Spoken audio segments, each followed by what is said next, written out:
નમસ્કાર નમસ્કાર, સ્વાગતમ સ્વાગતમ સ્વાગતમ.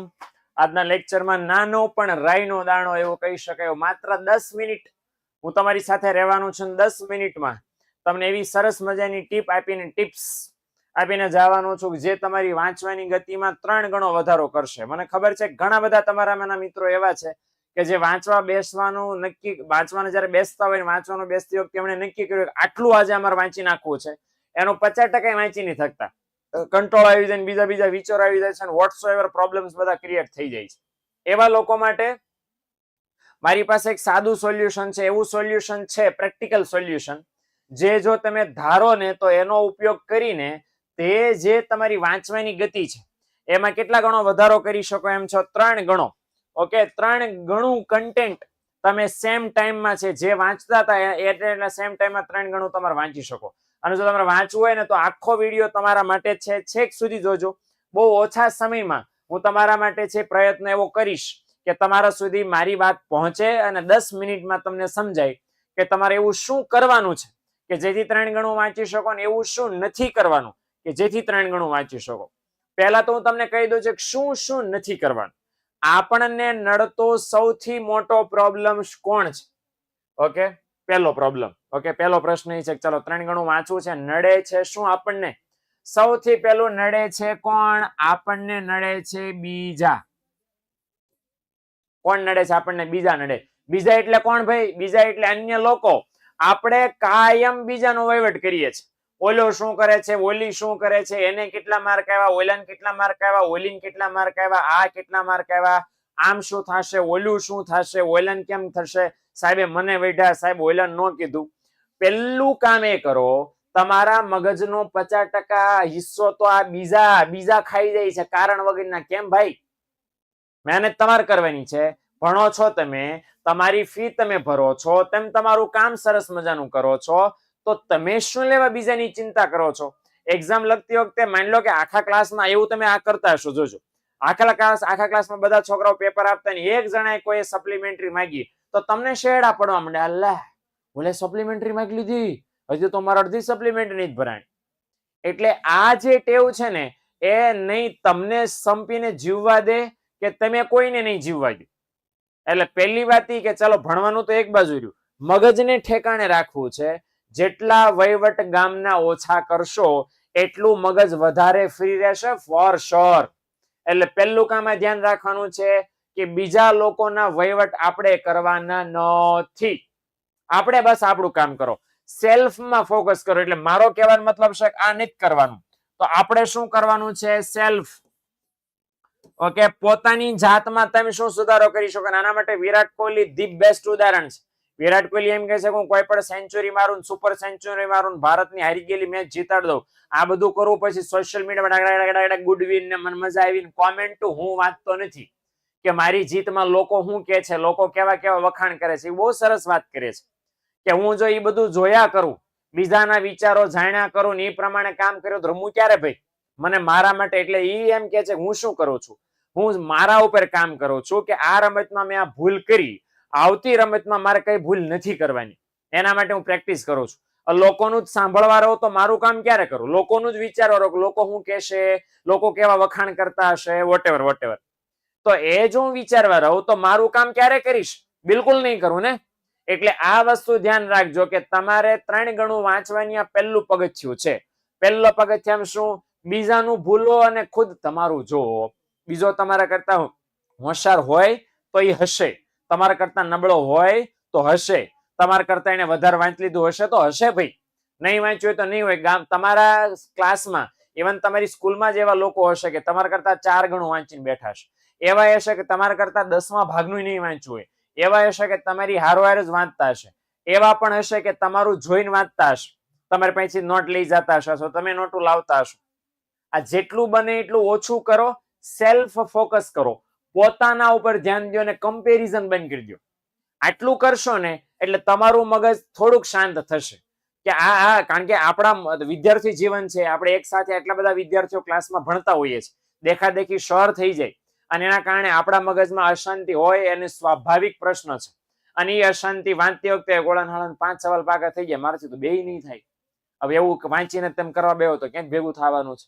ક્લિયર થઈ ગયું? એટલે પહેલું કામ ઈ તમારે કરવાનું છે, બીજાની ચિંતા મૂકો, પોતાની શરૂ કરો કે ગઈ ટેસ્ટમાં મારે 12 માર્ક આવ્યા હતા, આમાં મારે શું કરવું, આટલું મારે વાંચવાનું છે, હું કઈ રીતે વાંચી શકું, સમજણ પડી ને?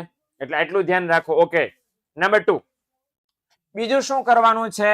આપણા શરીરમાં બહુ બધી ઊભી થઈ જાય છે નેગેટિવિટી, નકારાત્મકતા. બોર્ડનું પેપર અઘરું નીકળ્યું તો, અમારા સિલેબસમાં જે વાંચ્યું એમાં ન પૂછાણું તો, તેમ જે આઈએમપી એમાં આપ્યા એમાં સવાલ ન આવ્યા તો, તમે મેં આમ કર્યું ને એ ન આવડ્યું તો, મેં દાખલાનું સૂત્ર મૂક્યું જવાબ ન આવ્યો તો, આજે તો છે ટકાના વાળ ખેરવી નાખશે તમારા. એટલે જે બન્યું જ નથી અને જે વસ્તુ તમારા હાથમાં નથી એના વિશે નકારાત્મક વિચારવાનો તમારી પાસે ટાઈમ હોવો જોઈએ નહીં. ઘણા બધા મિત્રો મને પૂછતા હોય છે વોટ્સઅપમાં ને અત્યારે લાઈવ ચેટમાં પણ કે સાહેબ બોર્ડના પેપર અઘરા નીકળશે કે સારા? હવે ક્યાં ખબર છે, માર્ચ મહિનામાં એક્ઝામ છે ને, ત્યારે બોર્ડની એક્ઝામ આવશે, એપ્રિલ મહિનામાં 11માની એક્ઝામ આવશે, 9માની એક્ઝામ આવશે, એ આવશે ત્યારે જોયું જશે. અત્યારે આપણા હાથમાં મહેનત છે તો કરવા માંડો, નકારાત્મક વિચારવાને બદલે. એટલે આપણા શરીરમાં એક પણ નેગેટિવ ભવિષ્યનું વિચારવાનું બંધ કરી દો, ક્યારે પેપર આવશે ને કેવા પેપર આવશે ને અઘરું હશે સહેલું હશે. તમારી પાસે માળખું છે, તમારી પાસે સિલેબસ છે, તો મંડો એ પ્રમાણે તૈયારી કરવા. તમારું ફોકસ ભણવામાં રાખો, નેગેટિવ કારણ વગરનું વિચાર ન કરો કે આમ આવશે ને આમ નહીં આવે ને. મોટા ભાગના મિત્રોને એમ જ રસ હોય છે કે બોર્ડે શું સમાચાર આપ્યા, બોર્ડની પરીક્ષા કેન્સલ કરી કે ન કરી, એમાં કઈ ફેરફાર કર્યો કે ન કર્યો. તમારું ફોકસ ભણવામાં હોવું જોઈએ.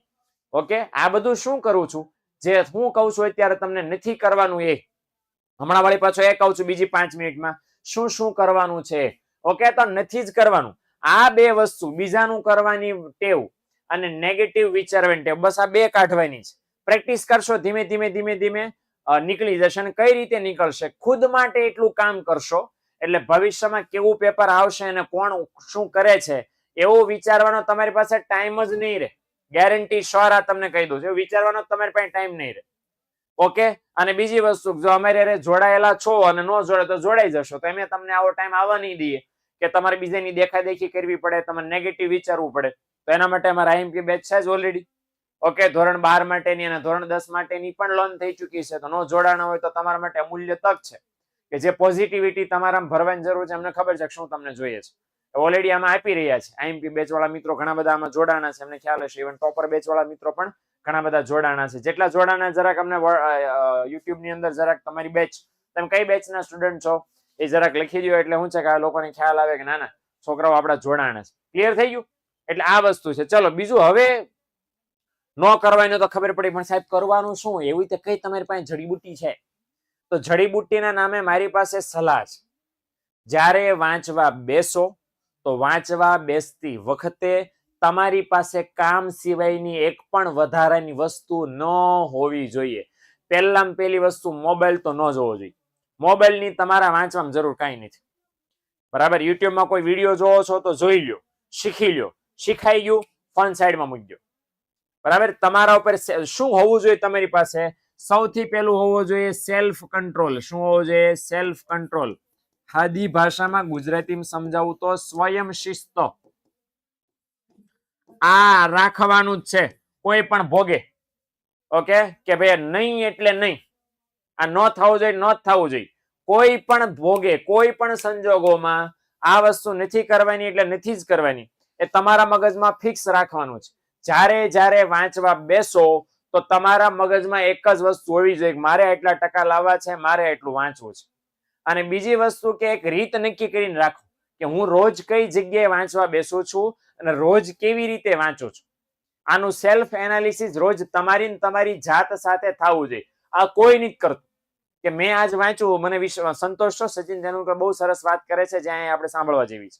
સચિન તેંડુલકરે મસ્ત કીધું છે. શું કીધું છે એમણે? કે રોજ સવારે 15 વર્ષ, કેટલા વર્ષ? 15 વર્ષ એમણે નિયમ પાડ્યો ને ત્યારે ગોડ ઓફ ક્રિકેટ બન્યા. 15 વર્ષનો નિયમ પાડ્યો ભાઈ. રોજ સવારે જાગીને ક્રિકેટના ગ્રાઉન્ડમાં જવાનું, પ્રેક્ટિસના મેદાનમાં જવાનું, 300 દડા, 50 ઓવર, 300 દડા રમવાના. હવે 300 દડા રમ્યા પછી જો ખુદને સંતોષ થાય, ઓકે. હવે એમણે એમ કીધું કે ચાલો 300 દડા તો શરૂઆતમાં હતા, તો કે પછી તો જ્યારે એમ થાય કે ઓકે આજના દિવસ માટે મને એવું લાગે છે કે પ્રેક્ટિસ થઈ ગઈ, પછી ઘરે જવાનું. હવે 9 વાગ્યે તમને મજા આવે, 10 વાગ્યે મજા આવે, 8 વાગ્યામાં આવી જાય, કાંઈ ઠેકાણું નહીં. પણ આને કહેવાય સ્વયં શિસ્ત. મારે ભણવું છે, મારે તૈયારી કરવી છે, તો હું જે કરવું પડશે હું કરવા તૈયાર છું. એટલે તમારે દ્રઢતા રાખવી પડશે પોતાની જાત ઉપર. ઘણા પોતાને વિચારો કે બહુ વાંચવું, જલ્દી હવે નથી વાંચવું, હું કાલે વાંચશું. આ આળસ છે. તમારો સેલ્ફ ઉપર કંટ્રોલ નથી. એટલે ખુદની દયા ન ખાવ અને બીજા પાસે દયા ખવડાવો નહીં કે મમ્મી મેં તો બહુ વાંચ્યું, કાલે વાંચું. બિલકુલ એવું ન કરો. એવી દયા ખાવાથી ફાયદો શું છે? કાંઈ નહીં, નુકસાન છે ને ઉલટાનું. તમે ચોપડી બંધ કરીને હુઈ ગયા તો બીજા દિવસે એટલું તમારે ભેગું ન થયું. ઓકે. અને બીજું કે તમારે બીજું શું કામ કરવાનું છે? બીજું કામ તમારે કરવાનું છે, રોજનું કામ રોજ કરી નાખવાનું છે. ઓકે. એક હારે વાંચવાનો દલ્લો લઈને જાજો બેઠશો થડકલો લઈને તો 3 ગણું નહીં, 30માં ભાગનું નહીં વંચાય. અને 3 ગણું વાંચવા માટેની ત્રીજી અને મારી લાસ્ટ ચાવી કે જ્યારે આખો પાઠ વાંચવા લઈને બેઠા છો તો આખો પાઠ એક હારે પાકો કરો નહીં, મુદ્દા પ્રમાણે પાકા કરો. મુદ્દા પ્રમાણે પાકા કર્યા પછી દર અડધી કલાકે, આપણે પોમોડોરો ટેકનિક ગયો લેક્ચર તમે જોયો હશે, એ પોમોડોરો ટેકનિકમાં ઘૂસો. જ્યારે 5 મિનિટનો બ્રેક લ્યો છો તો કોઈને એવું કહો કે અમે 25 મિનિટ વાંચ્યું, એ લ્યો મને મોઢે, અથવા તો તમે ખુદ કોઈ મોઢે લેવું છે નહીં તો તમે જે 25 મિનિટ વાંચ્યું છે એની લેખિતમાં એક નાની તમારી સેલ્ફ ટેસ્ટ લઈ લો. આટલું જો કરશો ને, પહેલેથી મેં તમને છેલ્લે જે આ ટિપ્સ આપીશ, આટલું પણ મિત્રો કરશો ને તો જો મને લાગે છે ટોપર નહીં બની જાવ રાતોરાત. પણ મને શ્યોરલી વિશ્વાસ છે કે આમાં શું ફાયદો થશે કે નકામા નેગેટિવ કોન્સેપ્ટ મગજમાં આવતા ઓછા થઈ જશે. રાતોરાત 3 ગણું નહીં વાંચી શકો આ બધું કરવાથી. પ્રેક્ટિસ જોશે, અઠવાડિયું, 10 દિવસ, 12 દિવસ, મહિનો થશે. પણ એ થાતા તમારા મગજના વધારાના નકામા વિચારો છે ને દૂર થઈ જશે. એટલે પહેલી વસ્તુ ફરીવાર રિવાઇઝ કરી દો કે ખુદનું તમારું વિચારો, બીજાનું કાંઈ વહીવટ કરવાની જરૂર નથી. તમે તમારામાં કેટલું ઇમ્પ્રુવમેન્ટ લાવી શકો છો, તમારે શું વાંચવાની જરૂર છે, તમારે કેટલું થઈ શકે એમ છે, એ જ સૌથી પહેલા વિચારો. કયો વિષય તમને અઘરો લાગે છે, કયો વિષય સહેલો લાગે છે, એવું સેલ્ફ એનાલિસિસ સૌથી પહેલા કરો. બીજાનું વિચારવાનું બંધ કરી દો. કોણ શું ક્યાં કરે છે એ તમને નડતી મોટી બાબત છે, અને ખાસ આવા સમયમાં તો બહુ મોટી નડતી બાબત છે. એટલે એ બંધ કરી દો, બરાબર ને. અને આપણો દર વખતનો આ ટિપ્સ રહેવાની જ છે, રહેશે જ અને હજી રહેશે કે 3 ગણું વાંચવું હોય, ઝાઝું વાંચ્યા પછી એનું રિવિઝન છે, એ રિવિઝન વારંવાર થવું જોઈએ. મિત્રો, જેટલી વાર રિવિઝન થશે એટલી વાર તમારી યાદ શક્તિ વધારે ને વધારે સારી બનશે. રિવિઝન કરતા કોઈ મોટી બીજી ચાવી યાદ રાખવાની દુનિયામાં નથી. ઓકે. એટલે જે આજે ટિપ્સ આપી છે એમાં રિવિઝન પણ સાથે. આ રિવિઝન વાળી ટિપ્સ તો ગયા લેક્ચરમાં પણ આપી. દર 3 દિવસે કે દર 2 દિવસે રિવિઝન થવું જોઈએ. ઘણા હોશિયાર મિત્રો જેને એકવાર વાંચે યાદ રહી જાય છે, એ પાછા ભૂલી કેમ જાય છે? કારણ કે રિવિઝન કરતા નથી. આજે વાંચ્યું છે, કાલ યાદ રહી જશે, પરમ દિવસે ભૂલાઈ જશે, મહિનામાં તો ખબર નહીં હોય કે આવું વાંચ્યું તું નહોતું વાંચ્યું. ક્લિયર થયું ને? એટલે પહેલું કામ કે આપણે જ્યારે પણ વાંચવા અને ભણવા બેસો તો સેલ્ફ ડિસિપ્લિન રાખીને કરશો તો મને શ્યોરલી વિશ્વાસ છે કે તમારું કામ ઇઝીલી થઈ જશે અને તમે બોર્ડની પરીક્ષામાં સારા માર્ક્સ લાવી શકશો. ઓકે. પોઝિટિવ પોઈન્ટ સાથે મળીએ નેક્સ્ટ લેક્ચરમાં. એક સરસ મજાનો નેક્સ્ટ લેક્ચર છે, મોટિવેશનલ સ્ટોરી તમારા માટે હું લઈને આવવાનો છું, અને એક સરસ મજાની એવી ટીપ કે જે તમારા માર્કમાં અનેક ગણો વધારો કરશે. પણ એના માટે તમારે રાહ જોવી પડશે આવતા મંગળવારની. મળીએ આવતા મંગળવારે નેક્સ્ટ લેક્ચરમાં. Tata, bye bye, C you.